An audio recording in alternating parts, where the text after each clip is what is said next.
But if you have Bibles, would you turn to Psalm 100?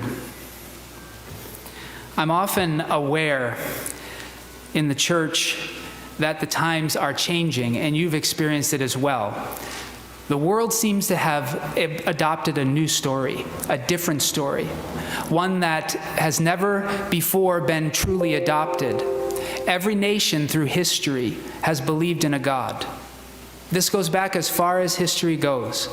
Every nation has believed in a God. But today, the new story is that there is no God. We have made ourselves, pressured by the laws of nature, but over time, through mutation and choice, life has come into being from lifelessness.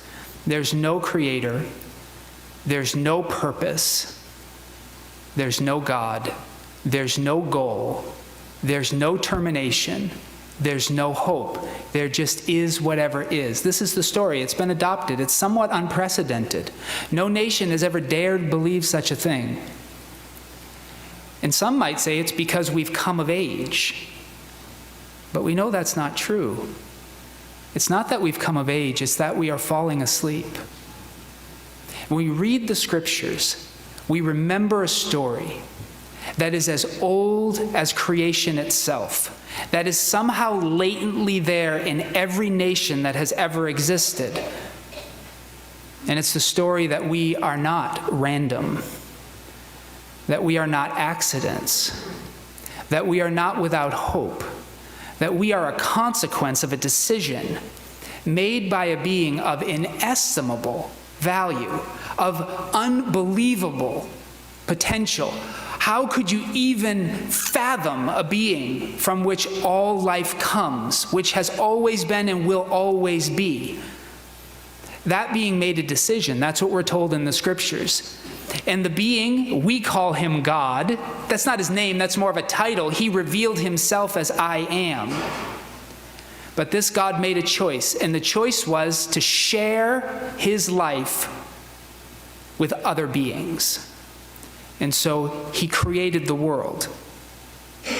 And each day, from the moment he breathed life into creation to this, and however long he decides to let it go, everything that lives, from the smallest of creatures to the most complicated of systems, are held in their space by him, by his hands, by his will, by his activity. This is the story we're told. And for some reason, people today, it feels like a fantasy. It feels like that can't possibly be. But we are of those who know it's true, because some of us have encountered this God. Some of us have felt the pull of this God to life. And that's really what this psalm is about. It's not a psalm for those who want to live into other stories. It's a psalm for those who have embraced the call of this God out of the chaos into the life he's promised, and have experienced somehow through their faith the leading and the guiding of this God in their lives. And so the psalm says, "Shout for joy to the Lord, all humans, all the earth," because he is sharing his life with everything. This week, our family lost our dog of 15 years, and it was time for her to go. She was suffering and she was failing. But even as we and Jen got to witness her passing, even in the simplest of animal life, like a dog, you can watch as they die, the spirit leave.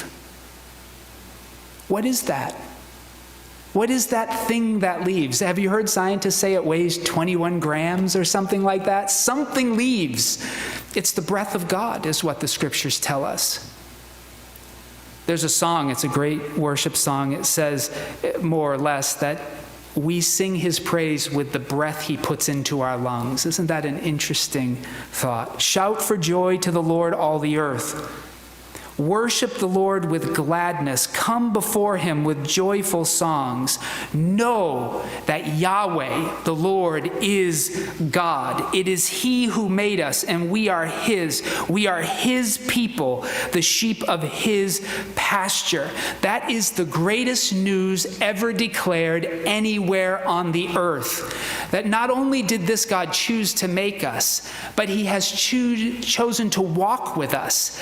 He has chosen to be near to us. He has chosen to transform us. And as much as he's given us free will to make the decisions we choose to make, he never fails to call us back to the road of life if we would have ears to hear. And we've been talking about this in our series in 1 Samuel. God did not give up on Israel, though they clearly gave up on God. They tried their absolute best to get him out of their culture and out of their way. They were so tired of having to be judged by the law and by rules and by regulations. They just wanted to make their own way. But what they learned is something our culture needs to learn too. The rules of God may feel oppressive, but the truth is, our selfishness, our enslavement to ourselves is far more oppressive. When we walk away from God, it feels like freedom, but it looks like torture. When we walk away from God, it feels like autonomy, but we experience it as slavery to the whims of every person we meet.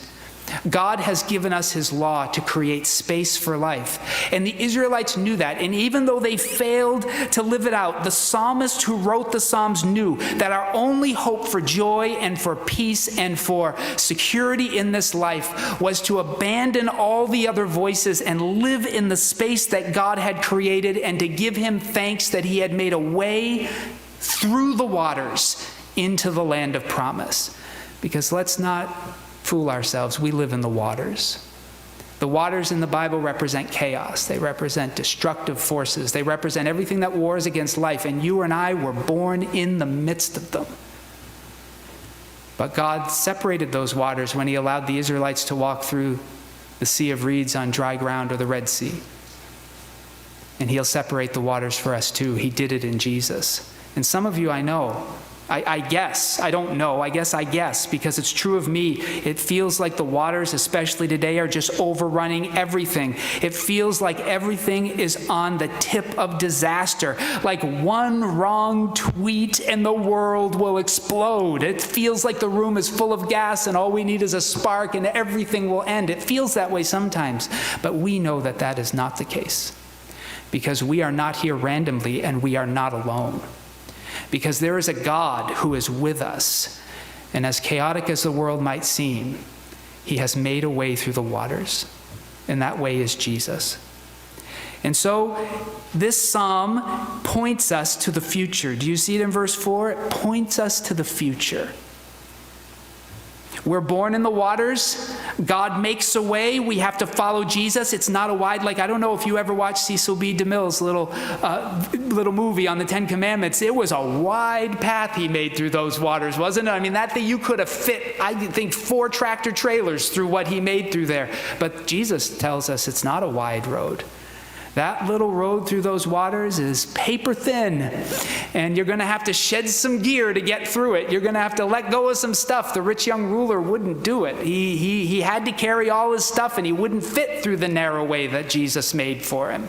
But if we follow Jesus and we squeeze through the narrow way by his strength and we shed what he asks us to shed, that's what repentance is. He will make a way through those waters. It's a narrow little path, but you'll make it because he's with you. And so this psalm looks ahead. It begins with, shout for joy to the Lord, all the earth. Worship the Lord with gladness. Come before him with joyful songs. Enter the space God has made for you in the midst of these waters. Know that he is God. It's he who made you. Sometimes you have to sit in the mirror and just say it. I'm a creation of God. He made me. He will not forsake me.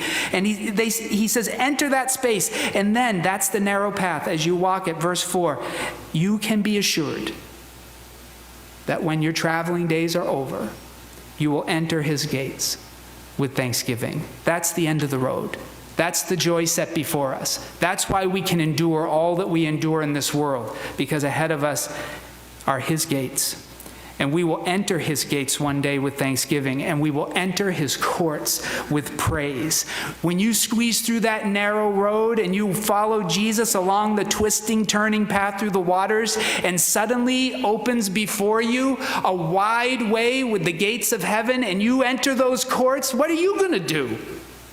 My grandmother was quite overweight and suffered with diabetes, and she had told me near the end of her life that she hadn't run since she was 12. And so when she said, "What are you going to do when you get to Gates?" my grandmother would look at us and she would say, "I'm going to run to him."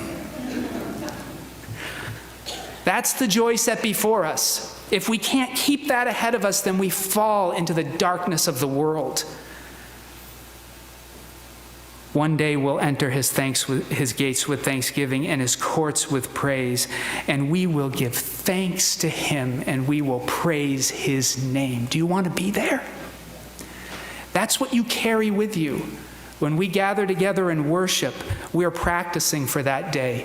We're tuning our voices. We're going to choir practice. We're learning the notes and the rhythms. We're learning to lay things down and to pick other things up. We're learning how to sing in the midst of the darkness. And all the way along that road, we sing together. That's where we are right now. But we are practicing for the moment we enter. For the Lord is good, and his love endures forever. His faithfulness continues through all generations. When you enter those gates, there's no exiting. You finally enter. Jesus described it as giving birth. He described this world as a womb in which all the tumult around us are like birth pangs. And that's a beautiful image, really, because it does. I mean, I imagine the fetus in the womb, when the birth pangs start, probably think it's dying. It probably thinks the world is ending. It's the only world the baby's ever known. And as the contractions happen, it gets shoved down the narrow path, and it probably thinks, this is it. It was a good life. Here we go. This is the end. I see the light at the end of the tunnel. And only to find out that they're born, and that their life has only just begun. That's what death is for us. It's a terrible, strenuous road we walk, but he's with us. And it ends with a birth into a kingdom that never ends. Is it worth it, church, to not let the world take your faith? And don't let them convince you the road is not worth it. Jesus is the only one to have ever returned once entering those gates. And he walked back onto the narrow path when he rose from the dead. And he said to his disciples, "Now, follow me." That's what we're doing. 2,000 years almost we've been doing it.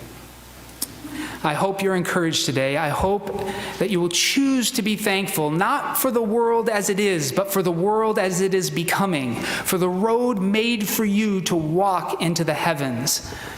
I hope you'll give him thanks this week. You are not alone, church. Not only do you have each other, you have God. He is real. He is a person. He is sustaining you now, and he will speak to you.